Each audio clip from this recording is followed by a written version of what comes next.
আমাদের কি হয়েছে আমরা মৃত্যুকে ভয় পাই না? আমাদের কি হয়েছে আমরা মনে করি না যে আমরা মারা যাব?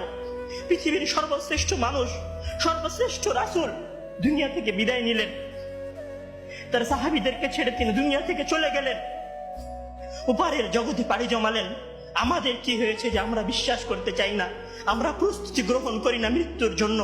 আমি আপনি কি মনে করি যে আমরা চিরদিন বেঁচে থাকবো? আমি আপনি কি মনে করি যে আমার গ্যারান্টি রয়েছে আমি সালাত আদায় করে আমার রুমে ফিরে যাব?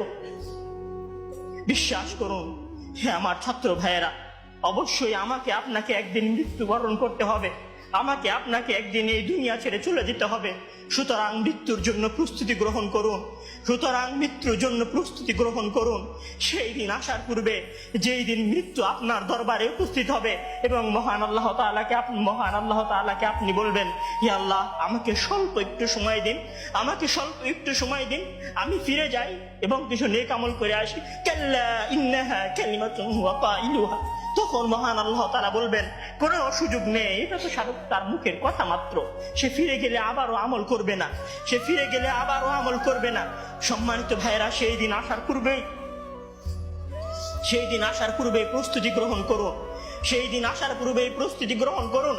জেনে রাখুন, সেই দিন উপস্থিত হয়ে গেলে আর কোনো আমল করার সুযোগ থাকবে না।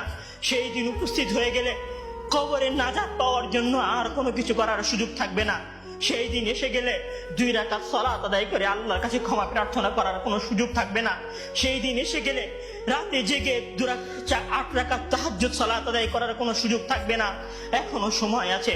মহান আল্লাহ তাআলার দরবারে নিজেকে সঁপে দিয়ে তার কাছে ক্ষমা প্রার্থনা করুন। মহান আল্লাহ তাআলার দরবারে নিজেকে সঁপে দিয়ে তার কাছে ক্ষমা প্রার্থনা করুন। মানুষের সাথে কোনো ভুল থাকলে সে ভুলের ক্ষমা চেয়ে নিন। মহান আল্লাহ তাআলার সীমা লঙ্ঘন করে থাকলে মহান আল্লাহ তাআলার কাছে ক্ষমা চেয়ে নিন। সেই দিন আসার পূর্বেই যদি সেই দিন এসে যায়, সেদিন আর কোনো লাভ হবে না, সেদিন বেঁচে থাকার আর কোনো সুযোগ হবে না, 1 সেকেন্ড সময় আপনাকে বেশি দেওয়া হবে না। সম্মানিত ছাত্র ভাইয়েরা, মৃত্যুর জন্য প্রস্তুত হন। মহান আল্লাহ তাআলা আমাদের সবাইকে মৃত্যুর জন্য প্রস্তুতি গ্রহণ করার তৌফিক দান করুন। আমিন।